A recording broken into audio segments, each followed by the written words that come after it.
आज के इस वीडियो में हम लोग जावा स्क्रिप्ट के एरे मेथड्स को बहुत ही अच्छे से समझने वाले हैं और सीखने वाले हैं। अगर आप एरे मेथड को अच्छे से समझ लोगे तो जावा स्क्रिप्ट के अंदर डेटा हैंडलिंग आपके लिए काफ़ी इजी हो जाएगा। ठीक है, तो काफ़ी इंपॉर्टेंट टॉपिक है। तो चलिए अभी जल्दी से वीडियो को स्टार्ट करते हैं। यहाँ पे मैंने वीडियो 47 है ये हमारा। इसके अंदर मैंने एक HTML फाइल बनाई है जो कि आप यहाँ पे देख सकते हो। सिर्फ मैंने एक हेडिंग ऐड की है और एक और हेडिंग ऐड की है जिसके अंदर मैंने एरे का डेफिनेशन लिखा है। ठीक है, और एक मैंने जावा स्क्रिप्ट की फाइल बनाई है जो अभी बिल्कुल ब्लैंक है। तो यहाँ पे पहले तो इसे हम लोग अपने ब्राउजर पे ओपन कर लेते हैं। तो ये देख सकते हो जावा स्क्रिप्ट एरे मेथड, और यहाँ पे एरे का डेफिनेशन दिख रहा होगा आप लोगों को। एरे क्या होता है? Array is the collection of different type of data, या फिर आप बोल सकते हो कलेक्शन ऑफ डेटा। मीन्स कि जब हम मल्टीपल डेटा को, डेटा का टाइप डिफरेंट हो सकता है, जब हम उन सबको एक सिंगल वेरिएबल के अंदर स्टोर करते हैं ना, तो वो वेरिएबल ही हमारा एरे बन जाता है। अभी मैं इसे आपको करके दिखाऊंगी तो क्लियर हो जाएगा। तो अभी आते हैं हम लोग अपनी जावा स्क्रिप्ट फाइल पे, और यहाँ पे अपना कंसोल ओपन कर लेते हैं पहले, ताकि हमें यहाँ पे आउटपुट भी दिखता रहे। ठीक है, तो यहाँ पे आते हैं हम लोग अपनी जावा स्क्रिप्ट फाइल में, और किस तरह से एक एरे को डिफाइन किया जाता है ये देखते हैं। तो वेरिएबल किस तरह से डिक्लेयर किया जाता है ये आप लोगों को पता होगा। मैंने एक ARR नाम का वेरिएबल बनाया जो कि एक एरे होगा। तो एरे को हम लोग हमेशा स्क्वायर ब्रैकेट के अंदर ऐड करते हैं। जो सिंटेक्स होता है ये कुछ ऐसा होता है। अभी इसके अंदर जैसे मैं यहाँ पे कुछ रैंडम वैल्यू ऐड कर रही हूँ, तो ये एक इंटीजर वैल्यू ऐड कर रही हूँ यहाँ पे। अगर मुझे इस एरे के अंदर कुछ नेम भी ऐड करना है, तो नेम क्या होता है? स्ट्रिंग होता है। तो इसे मैं नेम यहाँ पे ऐड करूंगी, स्ट्रिंग के अंदर ऐड करूंगी, सॉरी डबल कोट के अंदर ऐड करूंगी, क्योंकि ये स्ट्रिंग है। इसके अंदर हम लोग फ्लोट वैल्यू भी ऐड कर सकते हैं, जैसे कि 0.5, और यहाँ पे ऐड करते हैं 5। तो कहने का मतलब यही है कि एरे के अंदर हम लोग डिफरेंट टाइप की डेटा टाइप्स, आप लोगों को पता होगा, नंबर होता है, स्ट्रिंग होता है, फ्लोट होता है। तो उन सबको हम एक कलेक्शन बना सकते हैं, और उसी कलेक्शन को हम लोग एरे बोलते हैं। अगर मैं यहाँ पे अभी करूँ console.log, और जो हमने वेरिएबल बनाया है वो मैं यहाँ पे ऐड कर दूँ, तो आपको यहाँ कंसोल पे देख सकते हो पूरा एरे आपको मिल जाएगा। सबसे पहले यहाँ पे ब्रैकेट में देखो 5 लिखा हुआ है। इट मीन्स कि हमारे एरे के अंदर 5 टोटल नंबर ऑफ डेटा हमारे पास 5 है। और यहाँ पे देखो इंडेक्सिंग के साथ सबकी वैल्यू दी गई है। इंडेक्सिंग 0 से स्टार्ट होता है, तो 0 पे जो वैल्यू है 0 है, 1 पे 1 है, 2 पे क्या है? स्ट्रिंग वैल्यू है एक, 3 पे एक फ्लोट वैल्यू है, 4 पे एक इंटीजर नंबर है। तो ये पूरा यहाँ पे एरे मेरा प्रिंट होके आ चुका है कंसोल पे। अब हम लोग एरे के मेथड्स देखने वाले हैं। तो यहाँ पे मैं एक कमेंट ऐड कर दूंगी, एरे मेथड। ये मैंने आप लोगों को बस एक्सप्लेन करने के लिए ये एरे ऐड किया कि हम लोग डिफरेंट टाइप के डेटा एरे के अंदर स्टोर कर सकते हैं। अभी यहाँ पे एक दूसरा एरे बनाऊंगी मैं, ARR2 के नाम से बना लेती हूँ। और इसके अंदर हम लोग सिर्फ नंबर्स में अभी मैं वैल्यू ऐड करूंगी। जैसे मैं यहाँ पे ऐड करती हूँ 10, 20, 40, 60, 30, इस तरह से भी ऐड कर सकते हैं। तो अब ये एक एरे है मेरे पास, और इसके ऊपर अभी मैं सारे मेथड्स आप लोगों को दिखाऊंगी। तो सबसे पहला जो मेथड होता है हमारे पास, जैसे कि मैंने एरे बना लिया, अब मुझे मेथड देखना है, और कहाँ पे देखना है? कंसोल पे। तो कंसोल डॉट लॉग तो करेंगे ही हम लोग। अब हमारे एरे का नाम क्या है? ARR2। जो सेकेंड वाली एरे बनाई है मैंने, उस पर मैं आपको दिखा रही हूँ। मैं इसे कमेंट कर देती हूँ पूरा, ताकि कोई कंफ्यूजन ना हो। और अब सबसे पहला मेथड यहाँ पे होता है लेंथ। अभी मैं यहाँ पे AR2 की जगह AR ही कर देती हूँ सिर्फ। तो जैसे ही मैंने अपने वेरिएबल के साथ डॉट लेंथ मेथड यूज किया, तो मुझे कंसोल पे क्या दिख रहा है? 5। मीन्स कि हमारे एरे का लेंथ कितना है? 5। लेंथ मतलब उस एरे के अंदर कितने डेटा है, कितने एलिमेंट है। तो यहाँ पे आप काउंट कर सकते हो, 5 एलिमेंट है हमारे पास, 10, 20, 30, 40, 60। तो ये हो गया लेंथ मेथड। अब हम लोग एरे के सबसे इंपॉर्टेंट मेथड को देखने वाले हैं, तो इसे आप लोग ध्यान से देखना। अभी एरे तो हमारा सेम रहेगा यहाँ पे, अभी हम लोग मेथड देखने वाले हैं। तो यहाँ पे करेंगे console dot log, and bracket के अंदर क्या करेंगे? सबसे पहले हमारा एरे क्या है? इस वेरिएबल के अंदर है, ARR के अंदर। तो नेक्स्ट जो मेथड होता है हमारे पास वो होता है पुश। अब पुश मेथड क्या करता है इसका मैं आपको डेफिनेशन लिख के दूंगी यहाँ पे, और बता भी दूंगी, बट पहले आप ये देख लो। ठीक है, एरे डॉट पुश लिखा मैंने। अब यहाँ पे एक ब्रैकेट ऐड होगा, और इसके अंदर अभी मैं कर देती हूँ 50। अगर मैं यहाँ पे इसी एरे को आपको फिर से कंसोल पे प्रिंट करके दिखाऊं, तो मैं यहाँ पे जैसे अभी करती हूँ console dot log, and array को प्रिंट करने के लिए क्या करेंगे? हम लोग सिंपली जो हमारा एरे है वो यहाँ पे कंसोल के अंदर ऐड कर देंगे। कंसोल, ओके, कंसोल लिखना था मुझे यहाँ पे। तो अब देखो, या फिर यहाँ पे लेंथ यूज करते हैं, ठीक है। तो डॉट के साथ यहाँ पे लेंथ मेथड लगाते हैं हम लोग, लेंथ। तो मेरे पास आ रहा है 6। तो जब हमने यहाँ पे एरे का लेंथ निकाला था, जो एरे हमने यहाँ पे बनाया है इसका लेंथ कितना था 5। अब एरे का लेंथ कितना आ रहा है 6। एरे का लेंथ अब 6 इसलिए आ रहा है, यहाँ पे मैं फिर से सिर्फ एरे करती हूँ और अभी आपको मैं ये एरे दिखाती हूँ। तो यहाँ पे देखो, हमने जो एरे बनाया है उसके अंदर हम क्या वैल्यू थी, 10, 20, 40, 60, 30, इतना ही था। अभी लास्ट में यहाँ पे आपको एक और एलिमेंट दिख रहा होगा 50, जो कि मैंने यहाँ पुश मेथड के अंदर ऐड किया है। तो पुश मेथड क्या करता है, यहाँ पे मैं कमेंट में ऐड कर देती हूँ इसको, add new element in last of array. तो पुश मेथड क्या करता है, पुश मेथड एक नया एलिमेंट ऐड करता है एरे के लास्ट में, ठीक है। मीन्स कि पहले से हमारे पास जैसे 4 एलिमेंट है, हमने एक और एलिमेंट ऐड किया तो वो 5th पोजीशन पे ऐड होगा, मीन्स कि एंड में ऐड करता है पुश मेथड। अब हमारे पास जो नेक्स्ट मेथड होता है, अभी एरे सेम रहेगा, अभी मैं सिर्फ मेथड आप लोगों को दिखाऊंगी यहाँ पे चेंज करके। तो कंसोल डॉट लॉग फिर से किया मैंने, और नेक्स्ट हम लोग जो मेथड देखेंगे वो है पॉप। पॉप से क्या होता है, लास्ट एलिमेंट डिलीट हो जाता है। पुश का मतलब होता है एलिमेंट ऐड करना, एंड पॉप का मतलब होता है एरे के लास्ट एलिमेंट को डिलीट करना। तो यहाँ पे मैंने सिर्फ पॉप मेथड ऐड किया है, तो अभी हमारे एरे में क्या था, ये था हमारा एरे 10, 20, 40, 60, 30, 50। तो लास्ट में क्या है 50। अगर मैं यहाँ पे फिर से इस एरे को अगर प्रिंट करवाऊँ कंसोल पे, तो अल्ट के साथ मैं इसे नीचे लेके आती हूँ इसी लाइन को, फिर से मेरा एरे देखो यहाँ पे फिर से 5 एलिमेंट आ गया एरे में। लास्ट में क्या था 50, 50 यहाँ से अभी निकल चुका है क्योंकि हमने पॉप मेथड का यूज़ किया। यहाँ पे भी मैं कमेंट ऐड कर देती हूँ, remove last element of array. ये दोनों जो मेथड है पुश और पॉप, एरे के लास्ट में ऐड और रिमूव करने के लिए होता है। अभी हमें एरे के स्टार्ट में अगर हमें एलिमेंट ऐड करना है और रिमूव करना है तो उसके लिए जो मेथड होता है वो देखते हैं।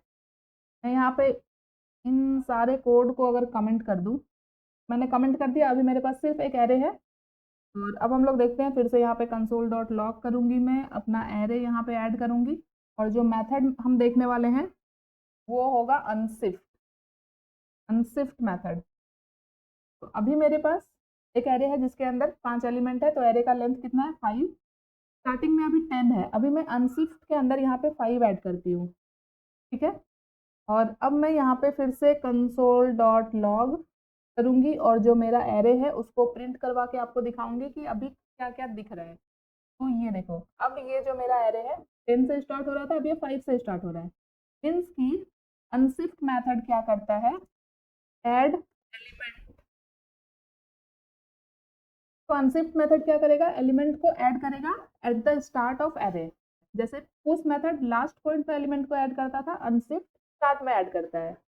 तो ये हो गया ऐड करने के लिए। अभी मैं इसी लाइन को यहाँ पे डुप्लीकेट कर देती हूँ, और ये स्टार्टिंग में ऐड करने का हो गया। तो वैसे ही स्टार्ट से अगर हमें रिमूव भी करना है तो उसके लिए हमारे पास होता है शिफ्ट मेथड।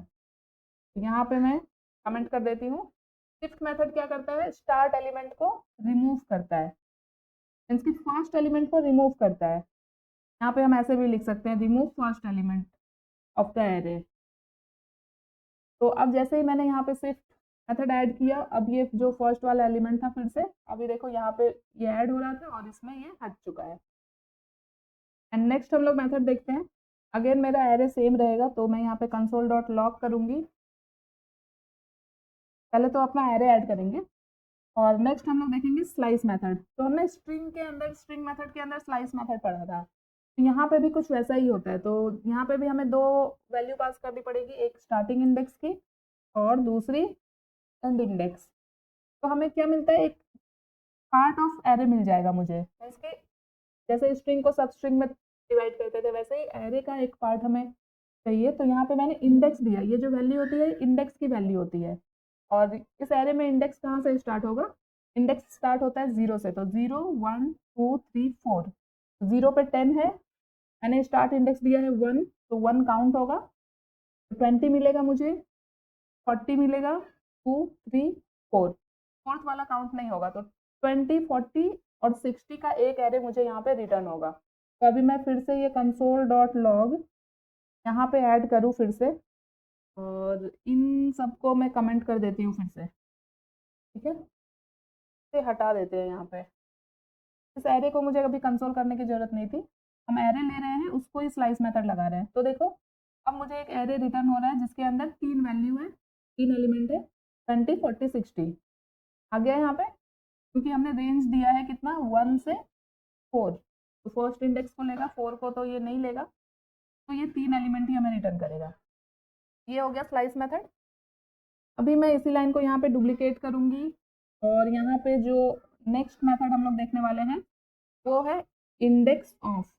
इंडेक्स ऑफ क्या करता है, किसी एलिमेंट के इंडेक्स को रिटर्न करता है। तो जैसे मेरे एरे में अभी क्या क्या है, 10 20 40 60 30, तो जैसे मुझे इंडेक्स जानना है 40 का, तो देखो मुझे कंसोल पे क्या दिख रहा है, 2। अभी यहाँ पे 40 का इंडेक्स आप चेक करो कितना है, 10 का है 0, 20 का 1, 40 का 2। तो इंडेक्स रिटर्न करता है। इंडेक्स ऑफ से आप किसी भी एरे एलिमेंट के इंडेक्स को फाइंड आउट कर सकते हो। यहाँ पे मैं कमेंट आउट कर देती हूँ फिर से। स्लाइस मेथड क्या करता है,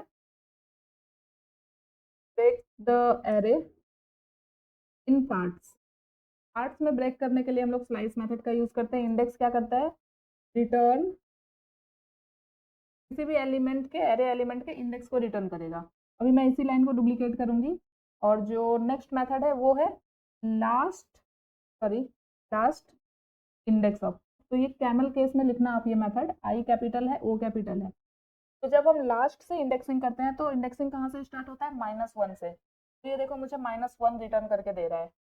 मैंने बताया था स्टार्टिंग से जब हम इंडेक्सिंग करते हैं तो 0 1 2 3 4 इस तरह से स्टार्ट होता है, और जब लास्ट से इंडेक्सिंग होता है तो -1 -2 -3 इस तरह से स्टार्टिंग की ओर आता है। लास्ट वाला एलिमेंट का इंडेक्स हमेशा -1 होता है। यहाँ पे मैं लिख देती हूँ return index of last element. Now हम लोग देखते हैं कॉनकैट मेथड। मीन्स कि अगर हमें दो एरे को ऐड करना है, तो हमने स्लाइस मेथड के अंदर भी सेम देखा था, कॉनकैट मेथड एरे के अंदर भी सेम होता है। तो एक और एरे यहाँ पे मैं ऐड कर लेती हूँ। जैसे यहाँ पे मैं ऐड करती हूँ 70 80 50। ये दो एरे हो गया हमारे पास। अब इस दोनों एरे को मुझे ऐड करना है, तो इसके लिए हम लोग क्या करते हैं, कॉनकैट मेथड का यूज करते हैं। तो सबसे पहले console.log करेंगे, और जो मेरा पहला एरे है वो है ARR, उसके बाद करेंगे डॉट, और यहाँ पे ऐड करेंगे कॉनकैट मेथड, और अब इसके अंदर जो दूसरा एरे है वो यहाँ पे ऐड कर देंगे। इसके एरे 1 को कॉनकैट, इसकी जो फर्स्ट वाला एरे था ARR, उसे कॉनकैट कर रहे हैं ARR1 जो नया एरे बनाया मैंने उससे। तो ये देख सकते हो यहाँ पे मुझे आउटपुट में अब एक कंप्लीट एरे दिख रहा है, जिसके अंदर इसका लेंथ अभी 8 हो चुका है, और सारे एलिमेंट इसके अंदर आ चुके हैं। मेरा जो ARR था उसके अंदर कितना, 5 ही एलिमेंट था शायद, 10 20 40 60 30 इतना मेरा ARR है। और जो 70 80 50 ऐड हुआ है वो सेकेंड वाले एरे से ऐड हुआ है। तो ये हो गया कॉनकैट। यहाँ पे मैं लिख देती हूँ add to array, choose to add. अब कुछ और इम्पोर्टेंट मेथड होते हैं एरे के अंदर, जैसे कि होता है सॉर्ट और रिवर्स। तो फिर से मैं यहाँ पे करूँगी console.log, और जो मेरा फर्स्ट वाला एरे है जिसके अंदर मैंने 10 20 इस तरह से वैल्यूज रखी है, यहाँ पे मैं सॉर्ट मेथड का यूज करूंगी। तो मेरे पास यहाँ पे देखो एक एरे रिटर्न हो रहा है, लेंथ उतना ही रहेगा, 5 एलिमेंट ही रहेंगे, बट इसके अंदर जो वैल्यू अभी आपको दिख रही है, ये देखो कैसे दिख रहा है, 10 20 30 40 60। बट मेरा जो ये ARR है उसके अंदर वैल्यू कैसे है, 10 20 फिर 40 है, फिर 60 है, फिर 30 है। बट यहाँ पे जो एरे रिटर्न हो रहा है, यहाँ पे आप देख सकते हो सारे एलिमेंट ऑर्डर में है, मीन्स की असेंडिंग ऑर्डर में है, 10 फिर 20 फिर 30। तो सॉर्ट मेथड क्या करता है, एलिमेंट को अरेंज करता है असेंडिंग ऑर्डर में। तो फिर से मैं यहाँ पे कमेंट करती हूँ। अब जस्ट इसका अपोजिट होता है रिवर्स। तो रिवर्स के लिए यहाँ पे जो हमारे पास मेथड होता है वो होता है रिवर्स। सॉर्ट मेथड से जो एरे एलिमेंट है वो असेंडिंग ऑर्डर में अरेंज होते हैं, और रिवर्स से डिसेंडिंग ऑर्डर में होते हैं। तो यहाँ पे मैं ऐड कर देती हूँ print array in descending order, descending number. यहाँ पे आप फिर से इस एरे को देखो, अब क्या आ रहा है 60 40 30 20 10 मीन्स की डिसेंडिंग ऑर्डर में ऐड हो रहा है। अभी इतना हो चुका है। अभी हम लोग एक बहुत ही इंपॉर्टेंट मेथड को देखने वाले हैं जो कि आपसे इंटरव्यूज में भी बहुत ज़्यादा पूछा जाता है। और वो मेथड क्या है? वो है सम एंड एवरी मेथड। तो क्या होता है सम और एवरी मेथड, ये मैं आपको यहाँ पे एक्सप्लेन करती हूँ अभी। उससे पहले मैं क्या करूँगी, यहाँ पे टॉप पे जो भी मैंने यहाँ पे कोड ऐड किया है इन सबको मैं अभी कमेंट आउट कर देती हूँ। ठीक है, अभी मुझे कुछ भी नहीं रखना है, सब कमेंट आउट हो चुका है। हम लोग सम और एवरी मेथड देखते हैं। तो बेसिकली ये जो सम और एवरी मेथड है ये किसी कंडीशन के बेस पे काम करता है। तो सबसे पहले तो हम लोग यहाँ पे एक एरे बना लेते हैं। तो सपोज मैं यहाँ पे एक एज नाम का ये वेरिएबल बना रही हूँ जिसके अंदर एरे के अंदर हम लोग कुछ एज ऐड करेंगे। तो जैसे मैं यहाँ पे रेंडम सा ऐड करती हूँ 10 15 18 और 25। ठीक है, अब हम लोग सबसे पहले देखते हैं सम मेथड। तो सम मेथड क्या करता है, किसी कंडीशन के बेस पे काम करता है। तो हम लोग एक फंक्शन क्रिएट करेंगे यहाँ पे। जैसे मैं यहाँ पे रिजल्ट नाम का एक वेरिएबल बनाऊंगी और इसके अंदर जो मेरा एरे है एजेस, यहाँ पे हम लोग सम मेथड लगाते हैं और सम मेथड के अंदर हम एक फंक्शन बनाएंगे। ठीक है, जो फंक्शन क्या लेगा, एज। एंड फंक्शन को कुछ इस तरह से हम लोग बनाते हैं और ये फंक्शन क्या रिटर्न करेगा, ये रिटर्न करेगा वो एज जो ग्रेटर देन इक्वल टू 18 हो। रिटर्न, रिटर्न की स्पेलिंग क्या लिखी है मैंने, रिटर्न। ठीक है, ये फंक्शन क्या कर रहा है, ये एज चेक कर रहा है और वो एज जो ग्रेटर देन इक्वल टू हो 18 से, मीन्स कि 18 साल से बड़ा या फिर 18 साल हो। तो सम मेथड क्या करता है, सम मेथड चेक करता है कि कम से कम एरे का एक एलिमेंट इस कंडीशन को सेटिस्फाई करे। और अगर सेटिस्फाई करेगा इस कंडीशन को तो ये सम मेथड हमें ट्रू रिटर्न करेगा, या फिर अगर नहीं करेगा तो फॉल्स रिटर्न करेगा। और अगर ये कंडीशन एक भी एरे एलिमेंट से मैच हो गया तो फिर ट्रू रिटर्न करेगा। तो अभी यहाँ पे हम लोग कंसोल में अपने रिजल्ट को प्रिंट करते हैं। तो कंसोल डॉट लॉग और यहाँ पे ऐड करते हैं रिजल्ट जो मैंने वेरिएबल बनाया है। तो देखो यहाँ पे कंसोल में मुझे दिख रहा है ट्रू। अब यहाँ पे थोड़ा सा समझते हैं। तो जैसा कि मैंने आपको बताया सम मेथड क्या करेगा, इस कंडीशन के बेस पे अपने एरे एलिमेंट एरे के अंदर जाके चेक करेगा। और जैसे ही यहाँ पे इस एरे में अगर इसे 18 या 18 से बड़ा एक भी एलिमेंट मिल गया, एक भी, जैसे यहाँ पे मैं 25 को भी 5 कर दूं तो भी देखो ट्रू है, क्योंकि यहाँ पे क्या है 10। तो 10 यहाँ पे ग्रेटर देन इक्वल टू 18 नहीं है, 15 भी ग्रेटर देन इक्वल टू 18 नहीं है, बट 18 अभी आ गया 18। तो 18 ग्रेटर देन नहीं है बट इक्वल टू है, एक एलिमेंट मिल गया यहाँ पे एरे के अंदर। तो यहाँ पे ये जो एलिमेंट है 18 ये इस कंडीशन को पूरा कर रहा है, तो मुझे यहाँ पे रिटर्न हो गया ट्रू। तो एक एलिमेंट भी अगर इस कंडीशन को पूरा कर दे रहा है तो ये ट्रू हो जाएगा। एक भी एलिमेंट इस कंडीशन को पूरा ना करे, जैसे कि मैं अभी एज को कर दूं 28, तो देखो मुझे फॉल्स मिल रहा है। एज ग्रेटर देन और इक्वल टू 28 मीन्स कि 28 से ऊपर और 28 के बराबर कोई भी एलिमेंट नहीं है यहाँ पे एरे में, कोई भी एज ऐसा नहीं है जो 28 से बड़ा हो। तो ये कंडीशन को यहाँ पे ये पूरा नहीं कर रहा है, ये एरे एलिमेंट, तो फॉल्स रिटर्न हो रहा है। तो ये होता है सम मेथड। अभी हम लोग एवरी मेथड देखते हैं क्या होता है। तो इसे मैं डुप्लीकेट करूंगी पूरा का पूरा कोड और इसे कमेंट आउट कर देते हैं। ठीक है, मैं डेफिनेशन लिख के दे दूंगी आप लोगों को कोड में, क्योंकि यहाँ पे अगर मैं टाइप करूँ तो काफ़ी ज़्यादा टाइम चला जाता है। अभी हम लोग देखते हैं एवरी। तो सिर्फ यहाँ पे सम की जगह पे मैं अभी एवरी कर दूंगी, तो मुझे फॉल्स आ रहा है कंसोल पे। तो एवरी मेथड क्या करता है, जैसे सम में क्या था, कोई एक एलिमेंट भी अगर इस कंडीशन को सेटिस्फाई कर रहा है तो ट्रू आ जाएगा। बट एवरी में क्या है, इस एरे के अंदर जितने भी एलिमेंट है, जितने भी एज है, सब के सब इस कंडीशन को सेटिस्फाई करना चाहिए। बट यहाँ पे ये कंडीशन सेटिस्फाई नहीं हो रहा है। जैसे 10 है, 10 ग्रेटर देन इक्वल टू 28 नहीं है तो फॉल्स आ रहा है। 15 भी नहीं है, यहाँ पे अभी कोई भी नहीं है।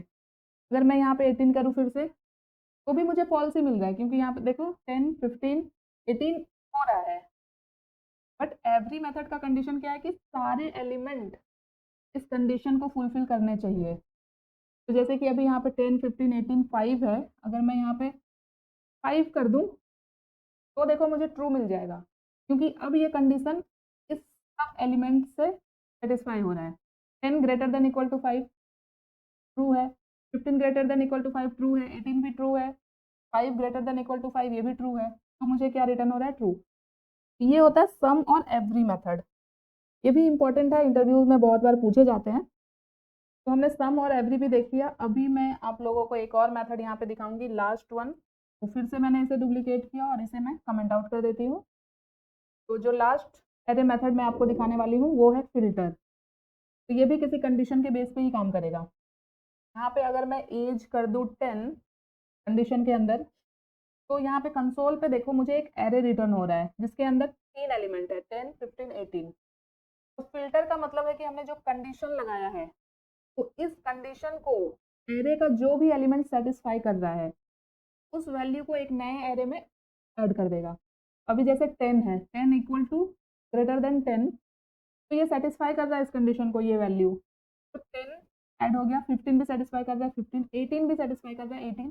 तो अब ये 10, 15, 18 इन तीनों वैल्यू को एक नए एरे में ऐड कर देगा। तो वही यहाँ पे ये वैल्यू मुझे नए एरे में दिख रहा है, क्योंकि 5 इसे सेटिस्फाई नहीं कर रहा है। अगर मैं यहाँ पे 15 कर दूँ तो मुझे शायद 2 ही एलिमेंट मिलेंगे। 11 किया है मैंने, तो 15 और 18 ही आ रहा है नेक्स्ट एरे में। तो फिल्टर करने का काम करता है कंडीशन के बेस पे। ठीक है, तो सारे इंपॉर्टेंट मेथड हमने एरे के देखे इस वीडियो में।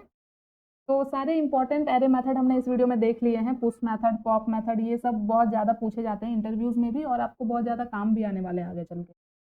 तो आप लोग इसे प्रैक्टिस करना, और आई होप कि आपको सारी चीज़ें समझ में आ गई होगी। अगर ये वीडियो अच्छी लगी हो तो वीडियो को लाइक कर देना, जितना हो सके इसे और लोगों तक शेयर करो। और अगर अभी तक चैनल को सब्सक्राइब नहीं किया तो प्लीज़ चैनल को सब्सक्राइब कर लेना। मिलते हैं नेक्स्ट वीडियो में, तब तक के लिए thank you so much guys for watching this video. Bye bye.